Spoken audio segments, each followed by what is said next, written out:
rendez-vous avec le roi des rois, celui qui est au-dessus des rois humains, le Seigneur des seigneurs bien-aimés.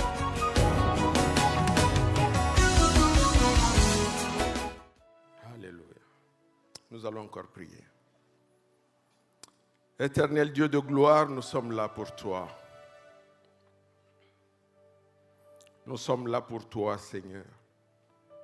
Si nous comptions, Seigneur, sur les hommes, nous serions les plus malheureux de ce monde. Mais nous comptons sur toi. Toi qui ne t'es fait jamais battre en générosité.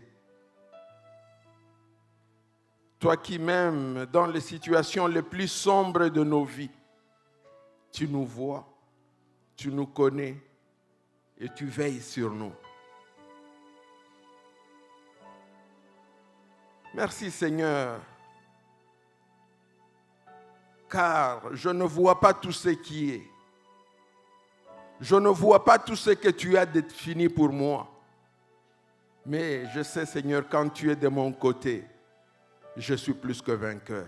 Et ce matin Seigneur, je prie pour que tu sois du côté d'un homme ou d'une femme qui est venue t'écouter ce matin. Et qu'au sortir de ces lieux, Seigneur, que nous puissions y sortir la tête haute et non la tête baissée.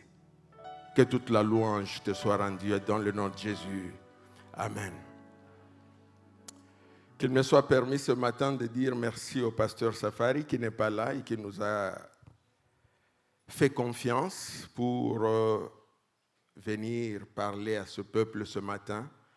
Grand merci à tout le comité, les anciens, à vous tous qui êtes là présents ce matin. Recevez la gratitude venant de notre cœur. Et ce matin, je vais nous proposer deux lectures. La première, je les tire du livre d'Ecclésiaste 10, au premier verset. La Bible déclare que les mouches mortes infectent et font fermenter l'huile du parfumeur. Un peu de folie l'emporte sur la sagesse et sur la gloire. L'autre texte que nous voulons lire, il est très long, c'est pratiquement tout un chapitre. Il se trouve dans 2 Rois 5. Il s'agit d'une histoire que nous connaissons très bien. Peut-être que nous pourrons lire en sautillant en kangourou. La Bible commence par ceci. Naaman, le général en chef de l'armée du roi de Syrie, était un homme que son maître, le roi de Syrie, tenait en haute estime et auquel il accordait toute sa faveur, car par lui, l'Éternel avait accordé la victoire aux Syriens. Hélas, ces valeureux guerriers étaient lépreux. Le verset dit qu'au cours d'une incursion dans le territoire d'Israël, des groupes de pillards syriens avaient enlevé une petite fille. À présent, elle était au service de la femme de Naaman.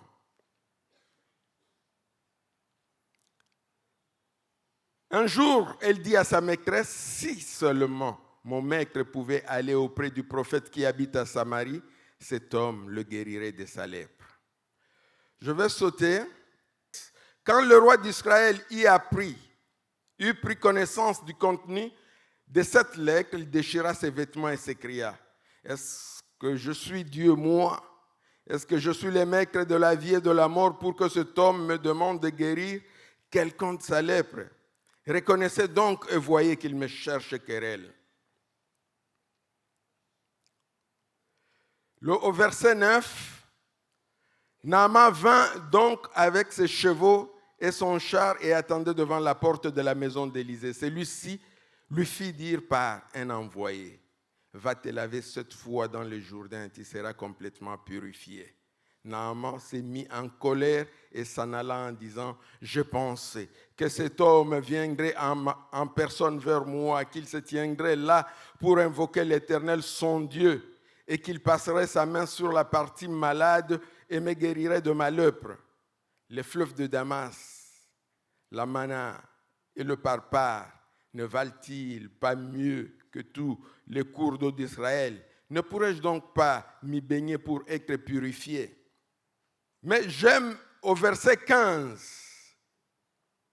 Il retourna vers l'homme de Dieu avec toute son escorte. Lorsqu'il fut arrivé, il se présenta à lui en disant, « Voici, je reconnais qu'il n'y a pas d'autre Dieu sur toute la terre et que celui d'Israël. Maintenant accepte, je te prie, un cadeau de la part de ton serviteur. » Élisée répondit, « Aussi vrai que l'Éternel que je sers est vivant, je n'accepterai rien. » Et puis nous voyons au verset 20e, Géasi, le serviteur d'Élisée, l'homme de Dieu, s'est dit, « Mon maître a voulu ménager ce Syrien Naaman, et il l'a laissé partir sans accepter aucun de ses cadeaux et qu'il avait apportés. Aussi vrai que l'Éternel est vivant, je veux le rattraper et j'obtiendrai certainement quelque chose de lui. » Que Dieu bénisse sa parole. Ce matin, j'ai intitulé mon message, mon adresse de ce matin, « Petit geste, grande conséquence ». Petit geste, grande conséquence.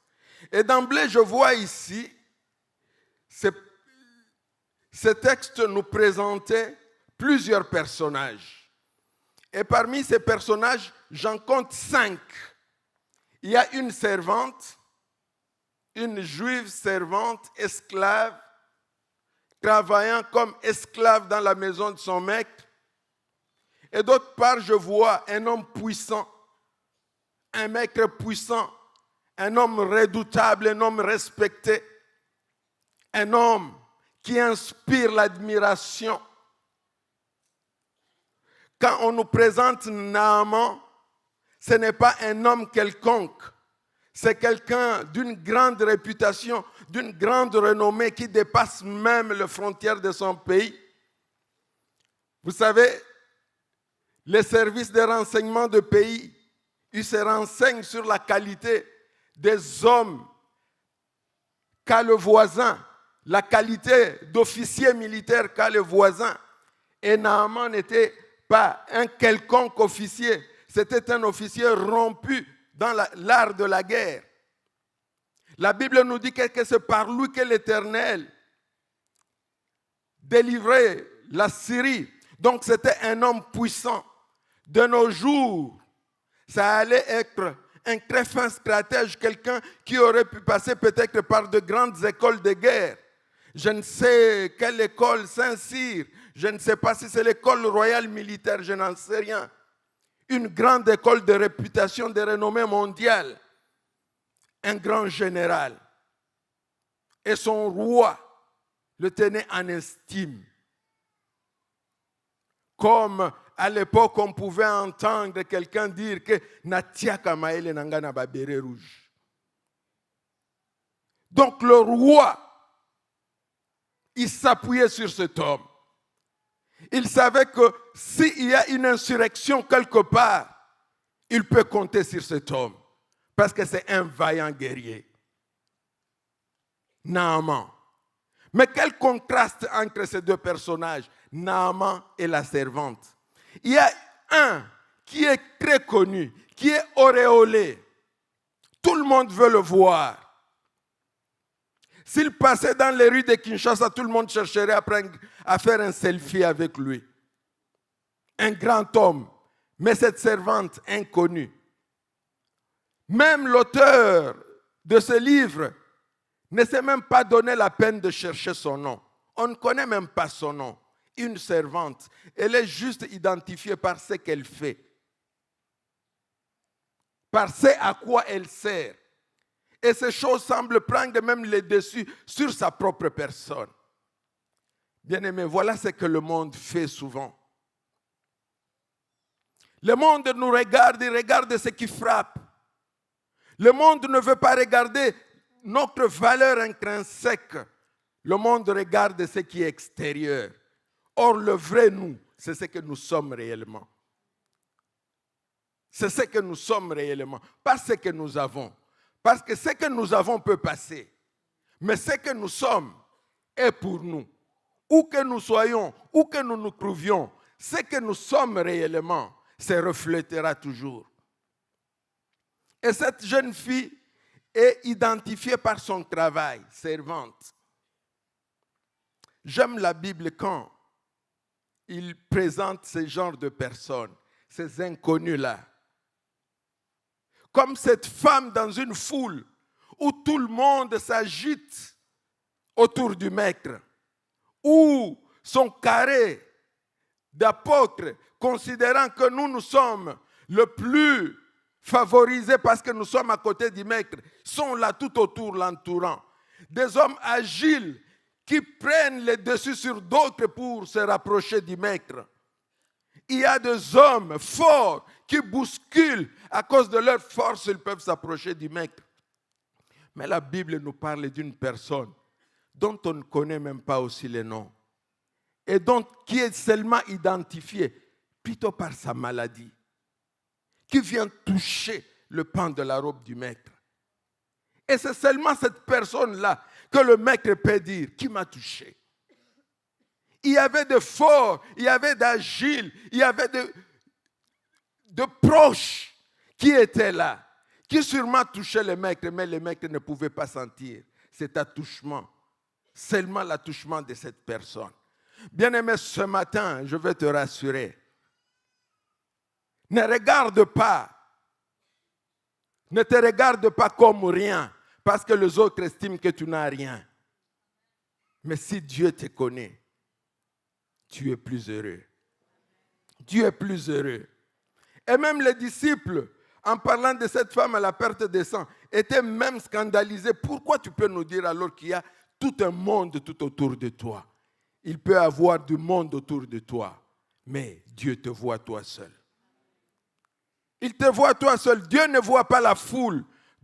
Dieu nous voit de manière individuelle.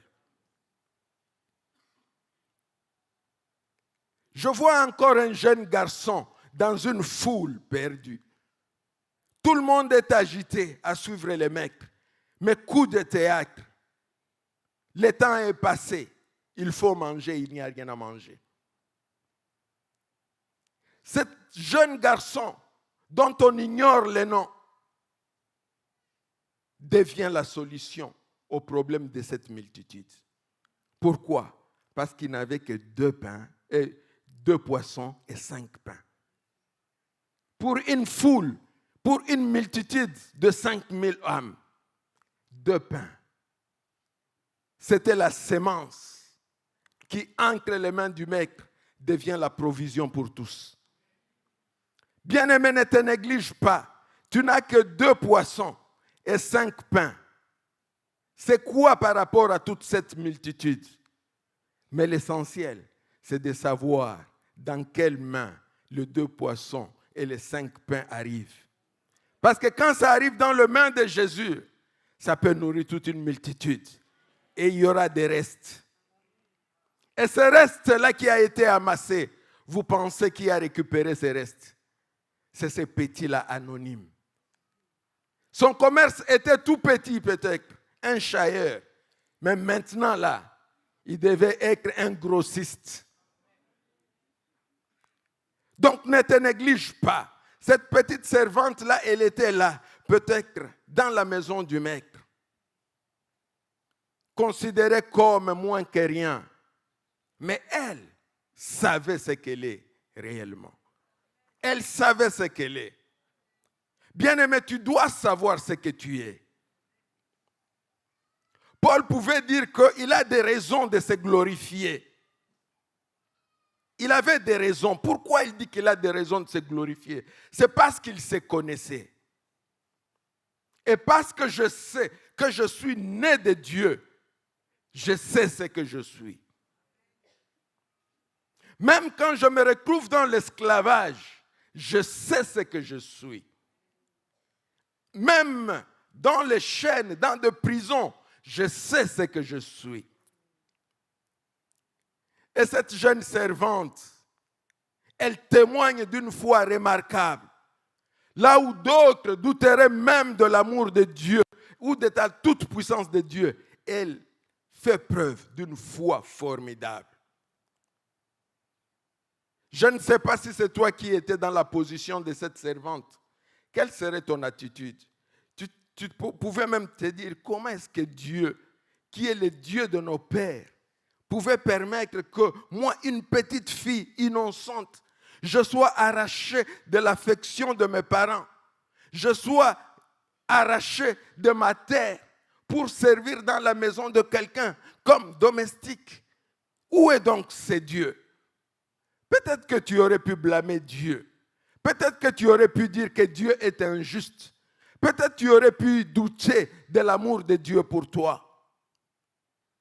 Mais cette jeune fille ne fait pas comme ça. Elle reste positive. Elle sait quoi qu'elle passe, quoi qu'elle vive comme situation, Dieu est sur son trône. Et il contrôle toutes choses. Cette fille a une attitude qui m'étonne. Elle pouvait même se dire que c'est très bien pour ce païen qu'il meure de sa lèpre. Il pouvait dire ça. Mais ce n'est pas son attitude. Elle voit le secret du maître, grand qu'il est, respecté qu'il est, mais il a un secret qu'il a même honte de présenter malgré tout ce qu'il est. Il a honte. D'autre part, cette fille qui a aussi un secret, mais un secret qu'elle veut divulguer, parce que son secret donne la voix à l'autre de pouvoir s'en sortir. Bien-aimés, tous nous pouvons avoir des secrets. Mais le vrai secret que je veux avoir, c'est que Dieu est de mon côté. Même si vous ne voyez pas, Dieu est de mon côté. Et quand toi, tu as ton secret de la honte, je suis capable de te dire que mon secret, Dieu est capable de te sortir de là. Cette jeune fille a une foi qui étonne. Elle manifeste un amour pour le prochain. La logique humaine ne comprendrait pas ça. Ne comprendrait pas ça. Esclave, elle m'opprime, elle me tient captive. Elle aurait pu me laisser rentrer chez moi, aller jouer avec mes amis, aller retrouver ma famille. Mais elle manifeste de l'amour. Et c'est ce que Dieu fait. Parce que Dieu ne veut pas la mort du pécheur, mais il veut son salut. Il veut son salut. Et cette fille est en train d'agir selon le cœur de Dieu. C'est pourquoi cette fille est spéciale. Elle partage son espérance avec sa maîtresse pour donner à un amant la possibilité de guérir de sa lèpre.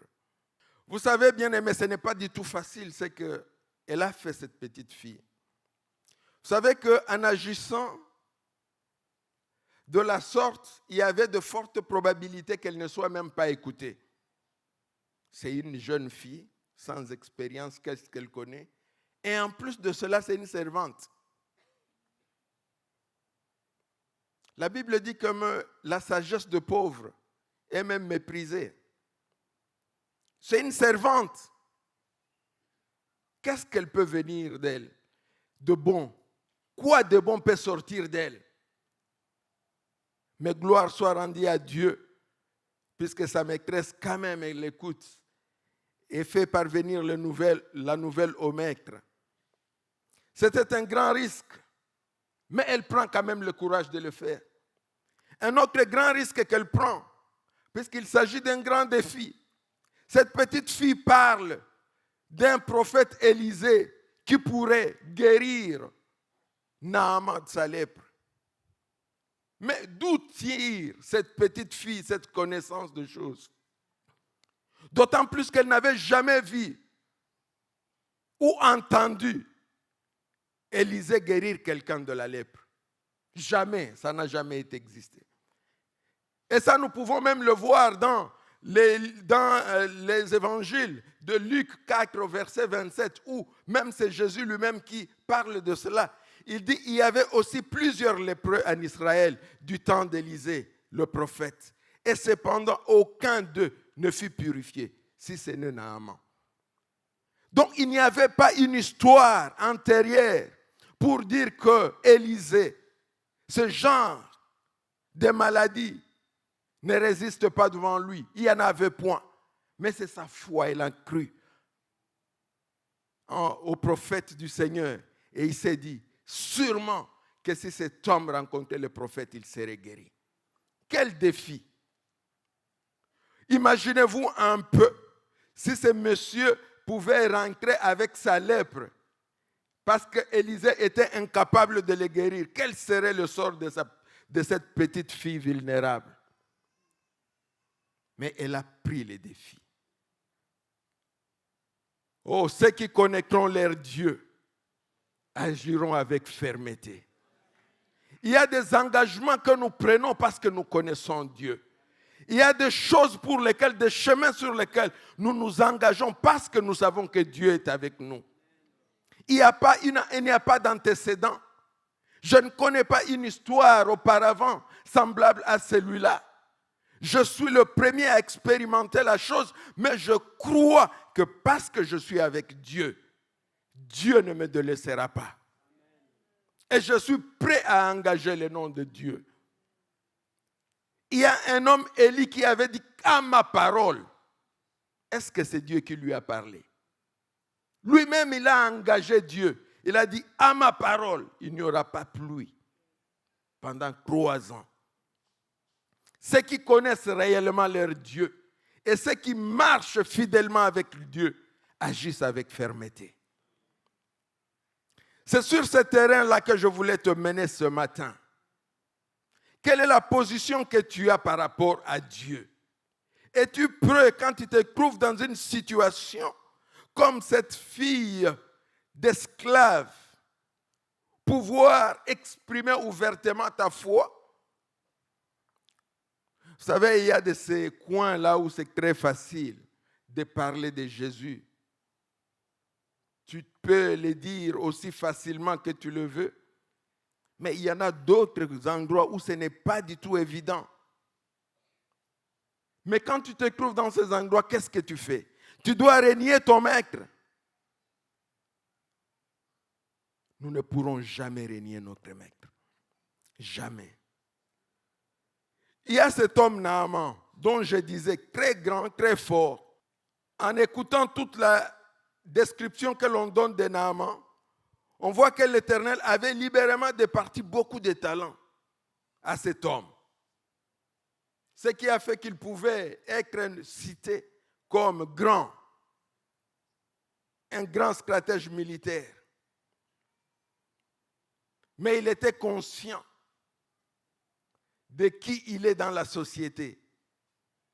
Il savait aussi que je ne suis pas n'importe qui.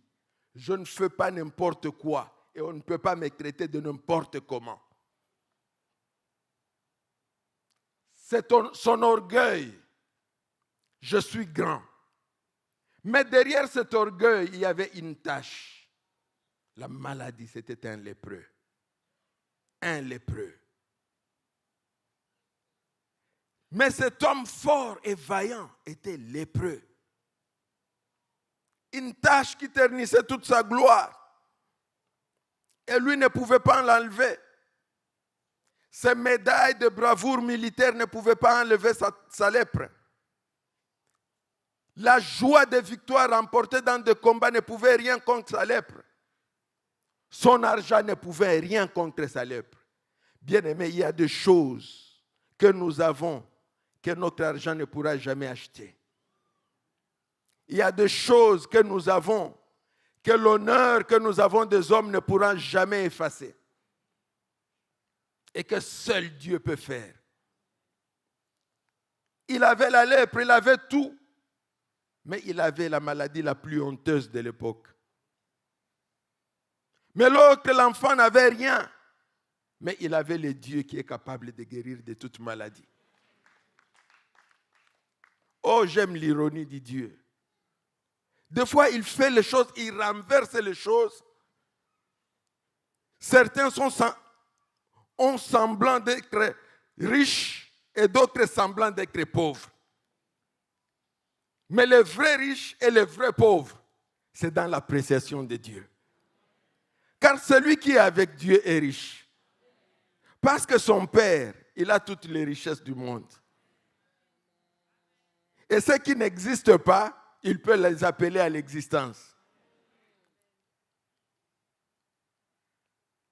Le monde a beau combler Naaman de ses flatteries, mais il y a un témoin en lui qui ne cesse de lui déclarer que tu n'es pas réellement ce que tu es. C'est sa lèpre. Que tu es grand, qu'on te regarde, mais en toi, tout n'est pas enviable. Tu es lépreux. Voilà le fond.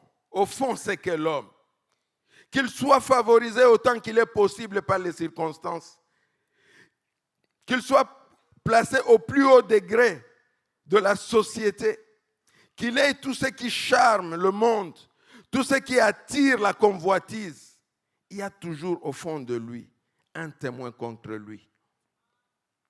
Et ce témoin contre l'homme, c'est son péché.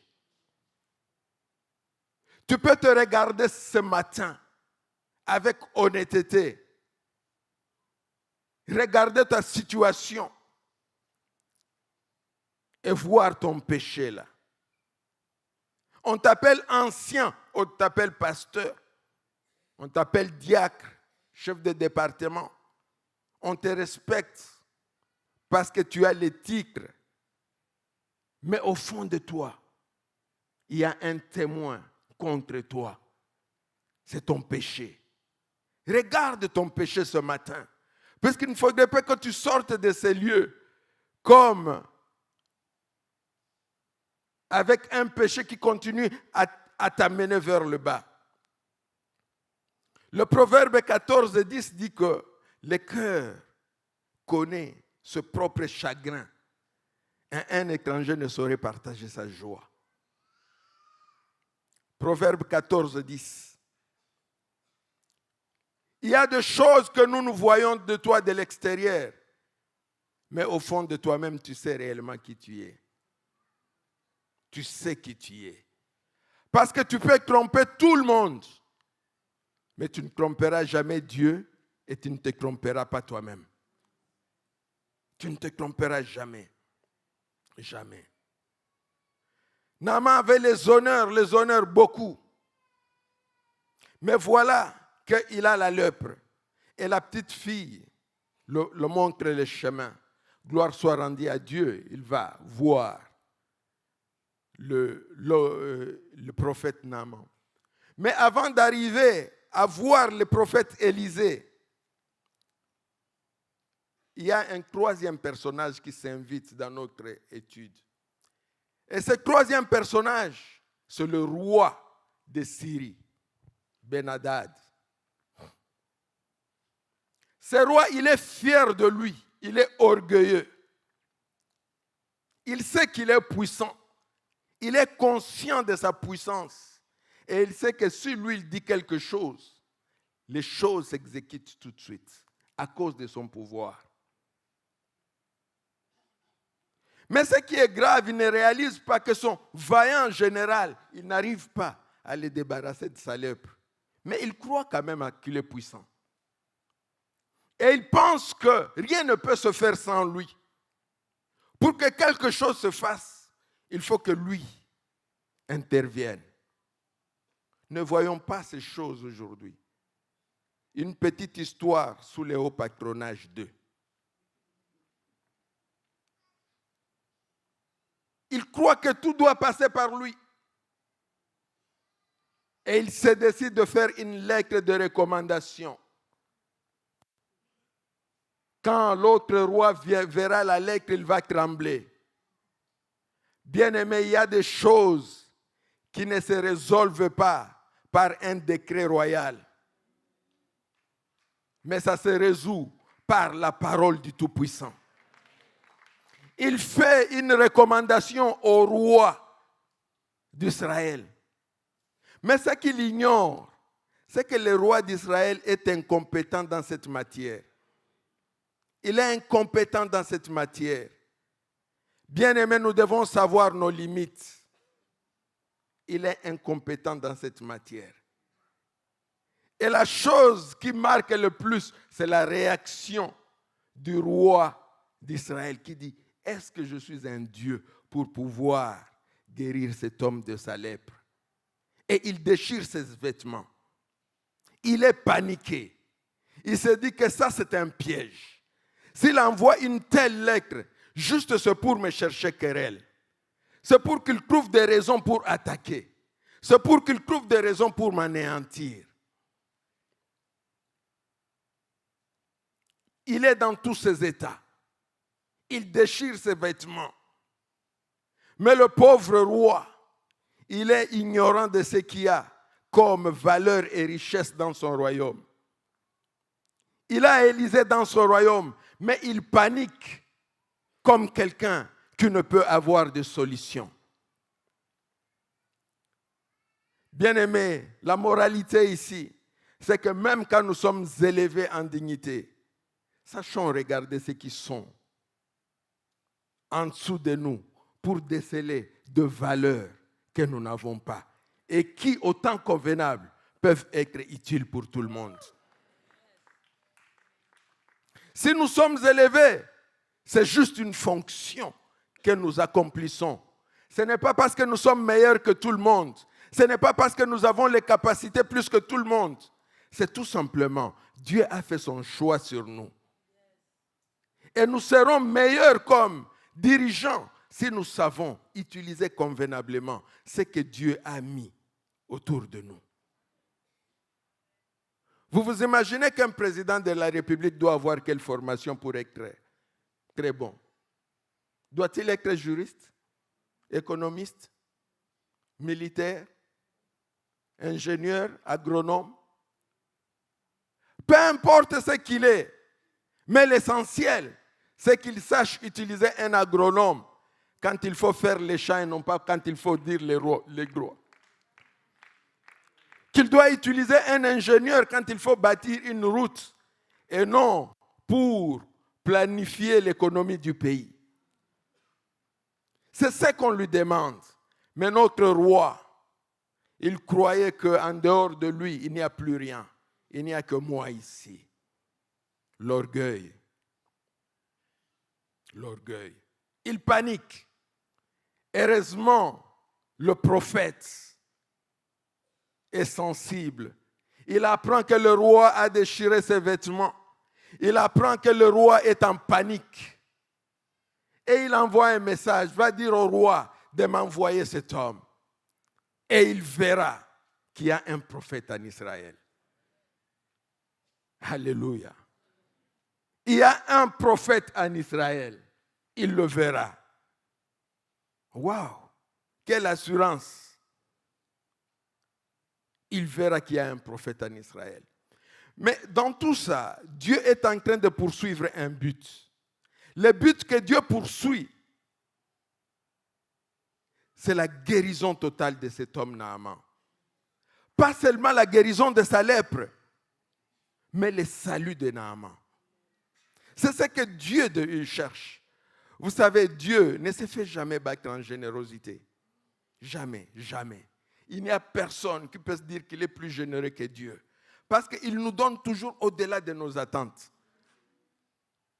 Quand je lui demande un pain, il me donne aussi le beurre.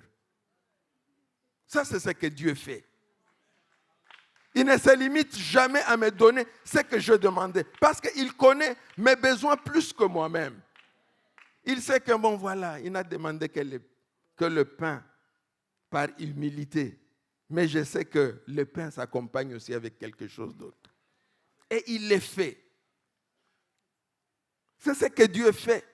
Il poursuit ça. Et Naaman vient. Mais l'homme de Dieu sait que c'est un homme fier. C'est un homme de renommée. D'abord, la manière dont il vient chez le prophète, avec cortège. Si c'était de nos jours, il y aurait des gyrophares. Il y aurait des sirènes et des motards. Parce que le général est en train de passer. Mais un général lépreux. Il arrive chez le prophète. Les prophètes ne regardent pas ce qui effraie les hommes. Les prophètes voient un malheureux qui a besoin du salut. Et il ne sort pas lui-même, il envoie un serviteur. Peut-être que c'était Géasi, je ne sais. La Bible ne le dit pas. C'est possible que ce soit Géasi.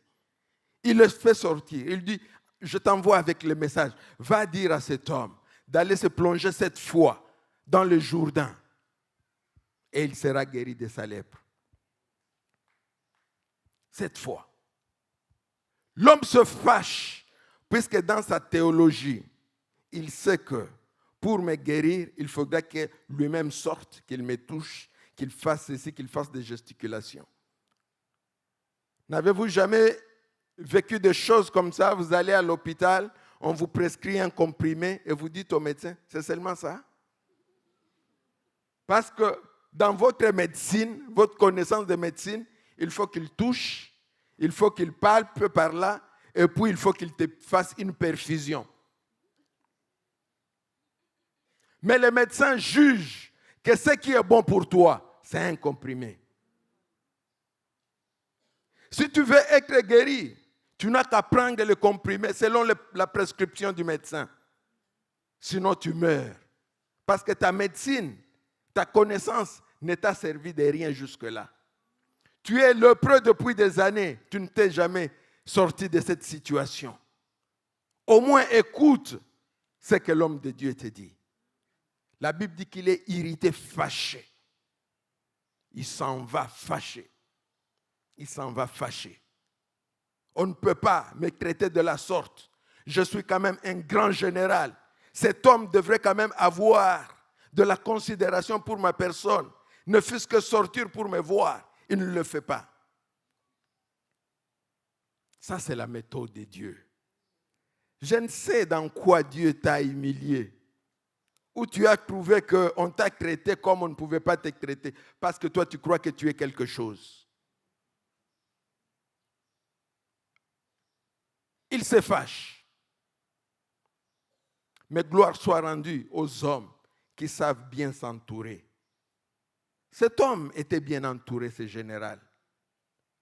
Il pouvait même écouter encore les conseils de ses serviteurs qui lui disent, mais maître, si on t'avait demandé quelque chose de très grand, tu l'aurais fait. Pourquoi seulement ne pas aller te plonger dans ces eaux et l'affaire sera réglée? C'est très facile. Quand nous voyons les présents que cet homme a amenés, en se disant que quand je vais arriver là-bas et quand je serai guéri, voilà ce que je donnerai au prophète. C'est beaucoup d'argent. C'est beaucoup d'argent. On parle d'argent. On parle de l'or. On parle de vêtements. Ce n'était pas n'importe quel vêtement, c'est sûr. Ça devait être des vêtements vraiment de valeur. Pour quelqu'un qui a la lèpre, qui se dit que je dois récompenser celui qui me guérit, qui me fera sortir de cette situation, il a choisi des choses de valeur. Et certains commentateurs de la Bible estiment à peu près à 80 millions de dollars la valeur des présents que Naaman avait sur lui pour l'homme de Dieu.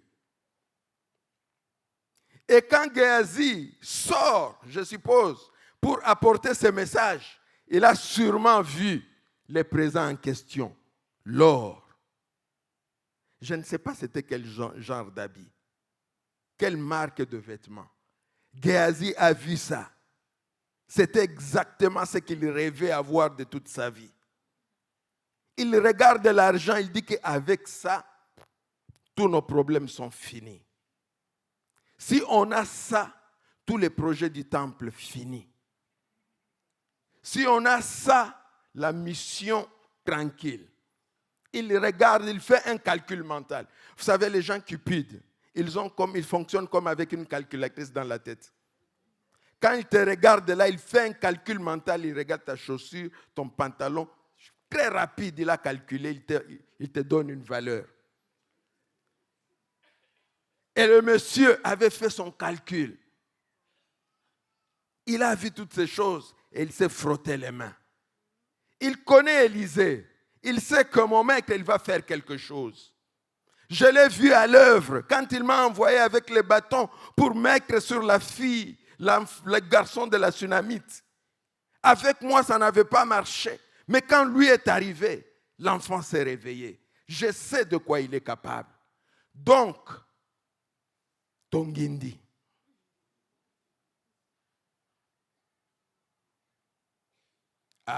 Il pouvait même peut-être se trouver des raisons que c'est lui, comme ce que nous disons souvent chez nous ici, c'est lui qui travaille à l'hôtel, mange à l'hôtel. Il pouvait se trouver des raisons. Il regarde. OK. Mais Naaman, Élisée donne une drôle de réponse. Il renvoie l'homme vers le Jourdain. Quand nous regardons la carte, nous voyons que le Jourdain est à peu près à 30 km de la Samarie. Et de là, c'est beaucoup plus proche maintenant d'arriver en Samarie. Donc, il y a une probabilité que le monsieur puisse se plonger dans l'eau les 7 fois comme l'a recommandé l'homme de Dieu, constater sa guérison et partir. C'était une probabilité. Et Géasi voit toute la richesse là s'en aller. Et son cœur tourne. Il croise les doigts en espérant que monsieur va faire demi-tour. Il dit que garde quand même quelque chose en attendant. Mais le monsieur part. Il part alors définitivement. Il arrive au Jourdain. Il se plonge. Une fois, 2 fois, il n'y a rien. Bien-aimé, quand Dieu te dit un mot, il faut le suivre comme il l'a dit. Quand il a plongé une fois, il n'a pas été guéri de sa lèpre au 1/7. Il n'y avait absolument rien. 2e plongeon, rien. 3e plongeon, rien. C'était une preuve de foi. Dois-je encore continuer? J'ai déjà plongé 3, 4 fois dans cette eau dégueulasse, cette eau sale. Mais parce que le maître a dit 7 fois, je plonge 7 fois. Il arrive à la 7e fois et tout en lui est transformé. Son corps devient comme le corps d'un petit enfant. Quel âge avait Naaman? C'était sûrement un adulte, on n'est pas général, à 20 ans. Sauf. Ça devait être un adulte. Un homme respectable. Qui avait déjà peut-être des rides. Mais il plonge à la 7e. Et il sort. Il devient tout. Beau comme un jeune enfant, un petit enfant. Quelle merveille. Il se regarde, il n'en revient pas. Est-ce moi? Vous savez, à certains moments, on a l'impression de se pincer un peu pour savoir, est-ce que je ne rêve pas? Est-ce que c'est réellement moi? Naaman, c'est bien toi. Le Dieu d'Israël est grand et puissant. Et c'est ce qu'il déclare de sa propre bouche. Que je reconnais maintenant qu'il y a un Dieu. J'ai entendu, j'ai vu des gesticulations. Mais aujourd'hui, je sais qu'en Israël, il y a un Dieu.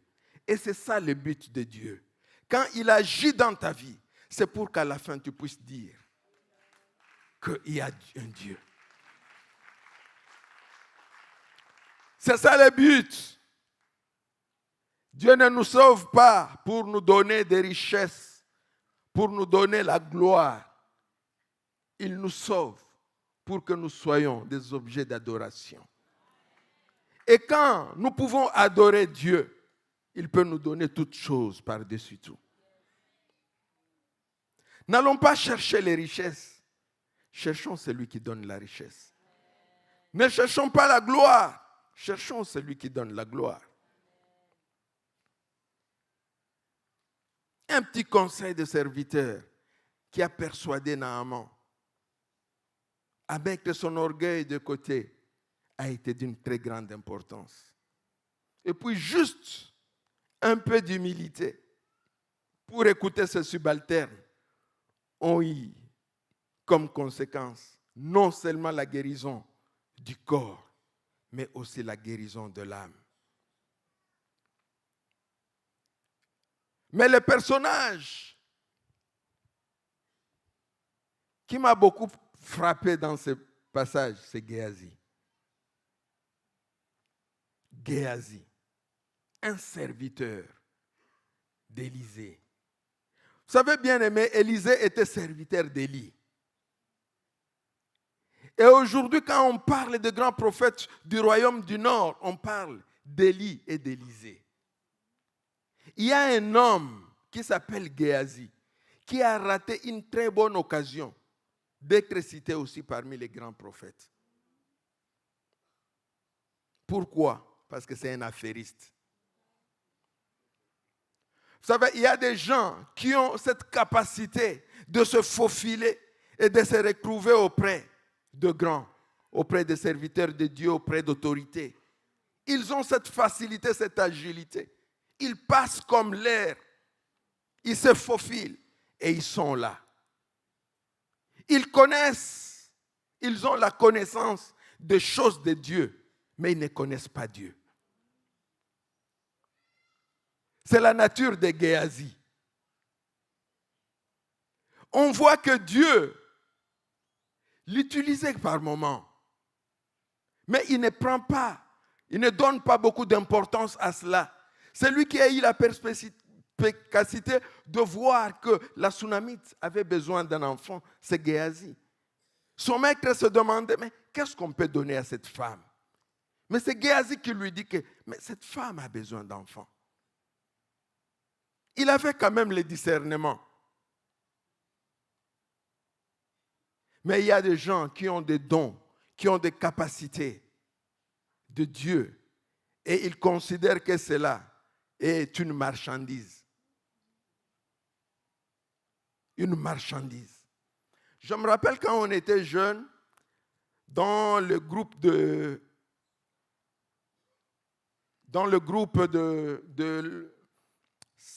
la retraite des jeunes, il y a un jeune frère très zélé et qui nous exhortait, nous dit que si tu as de l'onction, tu es bien, parce que l'onction c'est l'argent.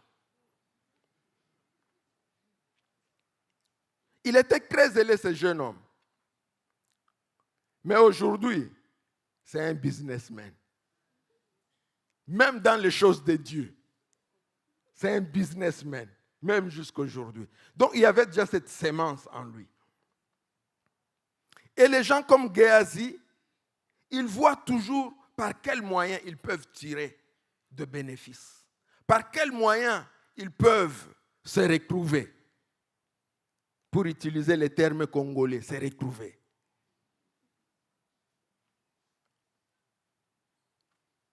Mais cet homme Géasi, je crois qu'il faisait sa prière. Il dit, que cet homme revienne quand même. Et l'homme est revenu. Il voit encore le cortège rentrer. Et dans ce cortège, il peut apercevoir Naaman tout pur. Il est content. Il dit que ça a marché. Et Naaman vient faire une déclaration publique devant le prophète. Que ton Dieu est le seul Dieu. Mais accepte ma reconnaissance. Accepte ça. Accepte ce cadeau de ma main. Accepte. Il insiste. Mais l'homme de Dieu refuse. Pourquoi l'homme de Dieu refuse? Parce qu'il n'a pas besoin d'argent. Non. L'homme de Dieu refuse parce qu'il sait faire la part des choses. Il y a certaines offrandes qui ne sont destinées qu'à Dieu. Et que nous ne pouvons pas avoir le courage de pouvoir toucher. David disait qu'il pouvait me faire boire de l'eau de la citerne. Et des vaillants hommes se sont faufilés pour aller lui trouver l'eau à la citerne qui était devant la porte de Jérusalem. Et quand ils ont ramené de l'eau à David, il a dit, je ne peux boire, car ça c'est le sang de ces hommes. Ils sont allés là-bas au prix de leur sang, de leur vie. Et le sacrifice de la vie, c'est le sacrifice qui est destiné à Dieu seul. Mais ton grand problème, c'est que toi, tu bouffes tous les sacrifices. Tu considères que tu es un homme de Dieu et que tu peux prendre. Il y a des choses qui ne sont réservées, destinées qu'à Dieu seul. Et il sait que le salut ne s'obtient que par la foi. Ce n'est pas par les œuvres. Le salut ne s'achète pas, ça ne se paye pas. Cet homme avait besoin du salut. Et il devait comprendre que le Dieu d'Israël est différent de ces dieux. Il n'était pas question qu'il prenne. Il dit non. Géasi regarde son maître. Il le méprise. Il considère que ce type, il ne comprend rien. C'est vrai qu'il ne gère pas les finances ici. Mais s'il devait savoir ce qu'il nous faut comme moyen pour nourrir tous l'école de prophètes qu'il dirigeait, il pouvait vite prendre. Il considère que son maître manque de sagesse. Il considère que son homme manque de sagesse. Mais le maître est ferme. On ne prend rien. Et voilà les convois repartir avec les biens. Le cœur de Géasi tourne encore. Mais comme ces gens sont ingénieux, ils fabriquent déjà quelque chose dans sa tête. Il dit, je les laisse d'abord partir. Et puis après, je vais faire mon numéro. Géasi, il conçoit le mal dans sa tête. Il conçoit le mal. Et le convoi parti, Géasi suit après. Il va vite. Il rattrape le convoi. Et de loin, le général voit Géasi venir. Il le reconnaît. Il sait que c'est le serviteur de la personne par laquelle j'ai obtenu la guérison. Il s'arrête. Il descend. Voilà ce que la conversion apporte dans la vie d'un homme.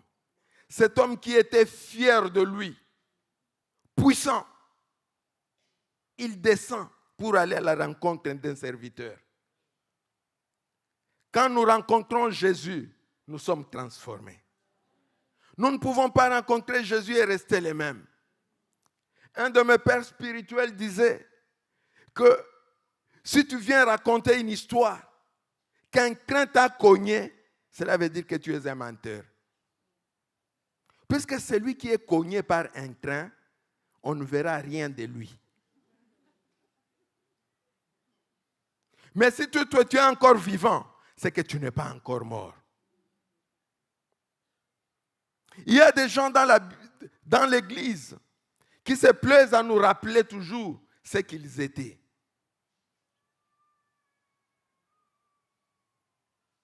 Il y a ceux qui voudraient que dans l'église, nous puissions toujours reconnaître ce qu'ils sont.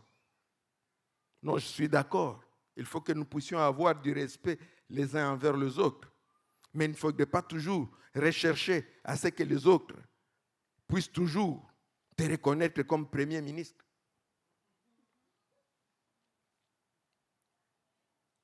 Je ne suis pas n'importe qui quand même ici. Quand Dieu nous touche, nous sommes humiliés. Et nous devenons seulement des enfants. Et cet homme descend de son char. Il va à l'encontre de Géasi et lui pose la question, qu'est-ce qu'il y a? Le monsieur, il gère ses émotions, il dit tout va bien. Est-ce que tout va bien réellement? Non, tout ne va pas bien. Parce qu'il y a une série de mensonges qui vont s'en suivre. D'abord en disant que tout va bien, c'est un mensonge. Serviteur de Dieu en train de mentir pour obtenir quelque chose. Et il commence. Mon serviteur m'envoie. Qui t'a envoyé? C'est toi-même, c'est ta cupidité, c'est ta convoitise qui t'envoie. Mais tu dis que c'est mon Seigneur qui m'envoie. Il t'a envoyé depuis quand? Mensonge. Deuxième mensonge, il dit, voici qu'arrive maintenant chez moi de mon d'Ephraïm 2 gens d'entre les fils de prophètes. Donc il a fabriqué. Il regarde, il dit que, qu'est-ce que nous faisons ici? Élisée dirige une école de prophètes. Alors, je vais lui dire qu'il y a 2 nouveaux qui viennent et il faut des subsides pour ces 2 nouveaux. Ça semble tenir la route, non? Un mensonge. Troisième mensonge. Il dit que Élisée demande, pour eux, je t'ai pris, un talent d'argent et 2 vêtements de réchange. Quand on dit un talent d'argent, ne pense pas que c'est rien. C'est beaucoup, un talent d'argent. Nous voyons que Naaman n'a aucune raison de douter de Géasi. Il doit être aussi content que j'ai essayé de dire merci à cet homme, mais il a refusé. Voilà maintenant une occasion qui m'est donnée pour lui exprimer ma reconnaissance. Il ne discute pas et très vite il dit qu'au lieu d'un talent, je t'en donne 2.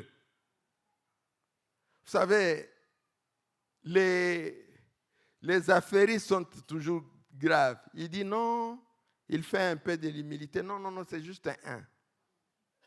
Non, on a juste besoin d'un 1. Il fait semblant. Non, ne te dérange pas, c'est juste un 1. Non, on m'a envoyé demander seulement un talent. Et lui dit non, moi je donne 2. Alors il dit bon, comme tu insistes, je prends. Comme tu insistes, je prends. Mais pourquoi Géasi tient à tout prix à avoir ça? C'est parce que Géasi manque de compassion. Géasi, il ne croit pas que Dieu, il estime que Dieu n'est pas juste pour aller sauver cet homme-là, ce général. D'ailleurs, de nos jours, on pouvait traiter Naaman d'un terroriste. Celui qui va prendre en otage des jeunes filles. C'est un ravisseur. On pouvait le considérer comme tel. Et il voit que cet homme ne mérite pas ce qu'il a obtenu là-bas. Il fallait qu'il meure. Mais parce qu'il est guéri quand même, qu'on profite alors au moins de son argent. Qu'on profite. D'ailleurs, ils en ont beaucoup. Nous en avons besoin. Qu'on profite de cet argent. Vous n'avez jamais entendu des gens dire que, après tout, c'est l'argent du pays. Mais on te corrompt. Le corrupteur n'est pas moins coupable que le corrompu. Je dis que c'est l'argent du pays. L'argent du pays. Tu es corrompu. Et tu seras puni de la même manière que le corrupteur. Arrête de te cacher derrière de faux raisonnements. Et Géasi, il croit qu'il a joué son tour. Ça pèse le butin qu'il vient de récolter. On lui donne des serviteurs pour l'aider. Il les transporte. Mais très vite, ces serviteurs deviennent encombrants. On va le voir. Il faut vite qu'il rentre et que je me débrouille moi-même. Il devait peser très lourd. On estime à peu près à 60 kilos le poids. Lui-même, il s'est débrouillé regardant gauche-droite s'il n'y a personne qui le voit. Bien-aimé, si tu as gagné dignement ton argent, pourquoi tu les bouffes en cachette? Pourquoi? Si c'est l'argent de ta sueur, tu as travaillé pour gagner, mange-le au vu aussi de tout le monde. Mais tu te caches. Il va cacher. Mais il y a des voleurs qui ne sont pas du tout intelligents.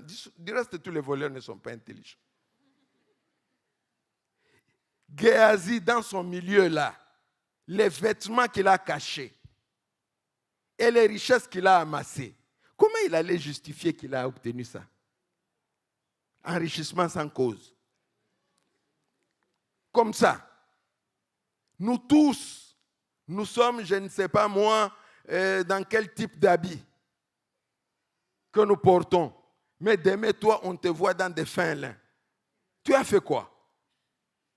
Géasi. Mais il prend quand même. C'est comme quelqu'un qui volerait un bateau. Tu as volé un bateau, maintenant tu vas naviguer sur quel fleuve? Puisque nous tous, nous avons le même fleuve. Géasi vole, il ne cherche même pas à réfléchir. Pourquoi? Comment je vais faire après? Nazwanan. J'ai vu dernièrement ici en travaillant, quelqu'un a volé une batterie et un chargeur d'une visseuse. Mais il n'a pas volé des visseuses puisqu'il ne connaît pas comment ça marche. Mais il va se retrouver avec une batterie qui ne pourra lui servir à rien.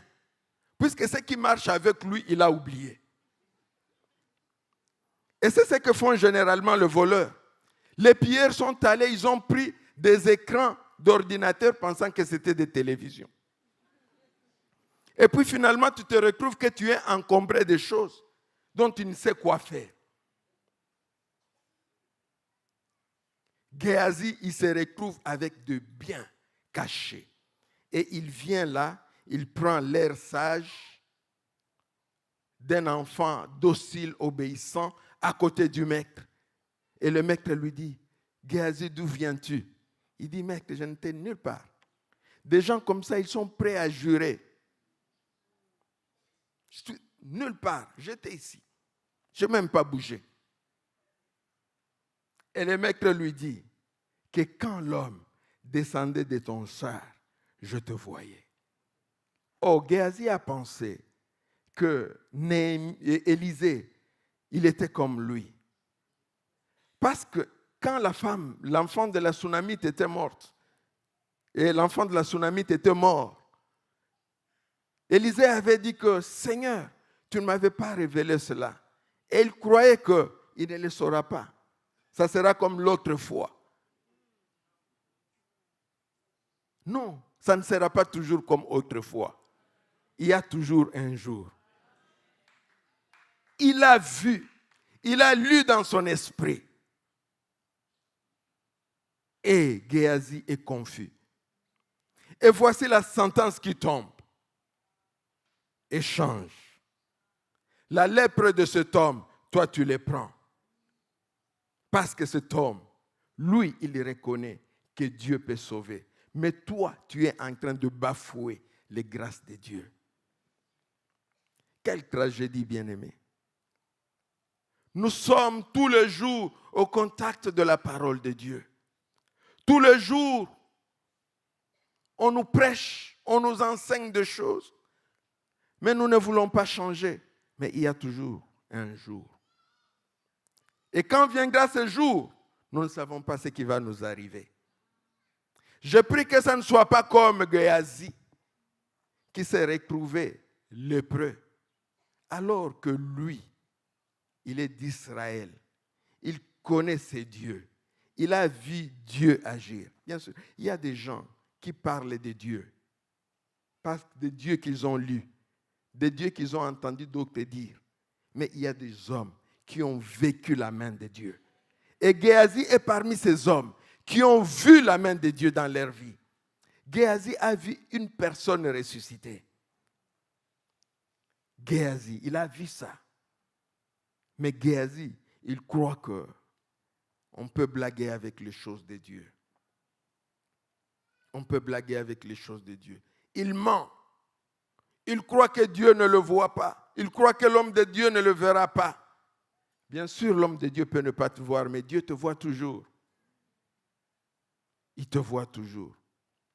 Et quelle est la drôle de situation ici? Un païen qui devient croyant.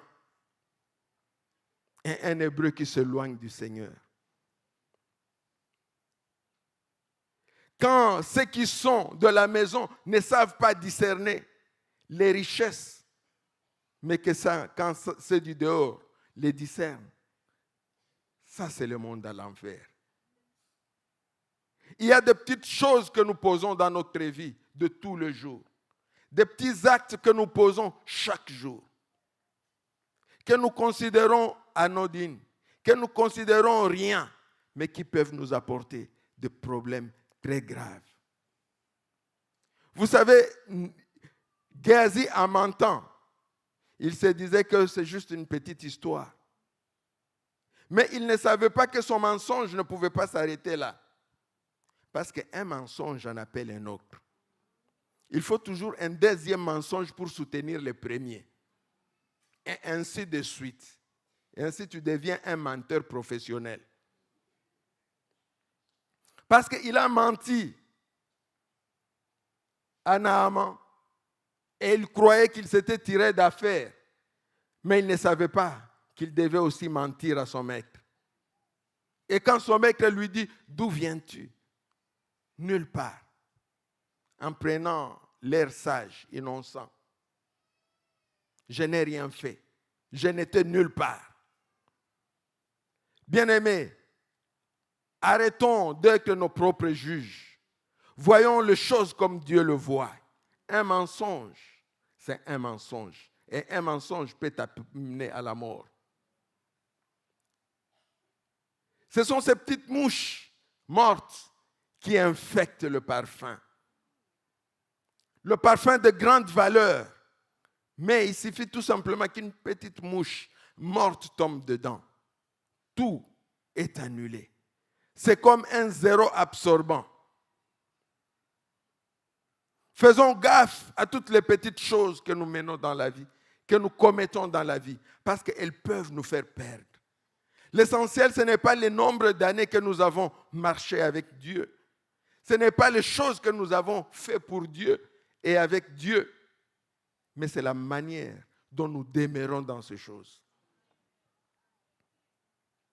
Que celui qui est debout tienne garde à ne pas tomber, nous dit la parole de Dieu. Mais si nous commençons à nous trouver des excuses, que celui-là, il mérite d'être puni, parce que du reste, c'est un païen. Du reste, c'est un voleur. Et parce qu'il est voleur, il n'y a pas de péché en le volant. Ça, c'est le raisonnement d'homme. Et c'est ce raisonnement-là qui animait Géasi en se disant que même Dieu va comprendre que dépouiller un homme comme celui-ci, c'est pas mal. Ne nous faisons pas nos propres raisonnements. Restons conformes à la parole de Dieu. Et ce que Dieu déclare mauvais doit être considéré comme mauvais. Et nous ne devons pas le faire. Ce que Dieu considère comme bon doit être toujours considéré comme bon. Et nous verrons la main de Dieu, la bénédiction de Dieu dans nos vies.